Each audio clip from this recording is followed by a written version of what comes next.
దేశానికి స్వతంత్రం సుభాష్ చంద్రబోస్ వల్ల వచ్చింది. ఈ మాట నేనంటే నువ్వు వినవు. ఎవడన్నాది? బ్రిటన్ ప్రైమ్ మినిస్టర్ గా అప్పుడున్నవాడు అట్లీ. వాడే మనకు స్వతంత్రం ఇచ్చినవాడు. అంటే అక్కడి నుంచి వెళ్ళిపోయిన వాడు వాడు కదా. నువ్వు ఎందుకు ఇచ్చావు, అసలు ఏమైంది కదా అని ఆయన 4 ఏళ్ల తర్వాత 1955 అనుకుంటా ఆయన కలకత్తా వచ్చినప్పుడు గవర్నర్ గా ఉన్న ఫణిభూషణ్ చక్రవర్తిని ఉన్నాడు. ఆయన అప్పట్లో Calcutta high court chief justice.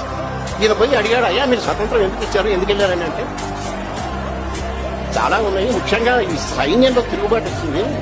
Azad Hind Fauj activities మేము భయపడిపోయాం. ఇక మేము ఉండలేని పరిస్థితి వచ్చింది.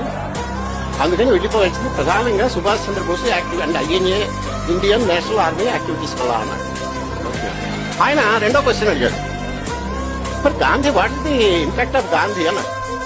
ఈయన బ్రిటిష్ ప్రైమ్ మినిస్టర్ గారు అన్నాడు, ఒక వెటకారంగా నవ్వి మినిమల్ అన్నాడు.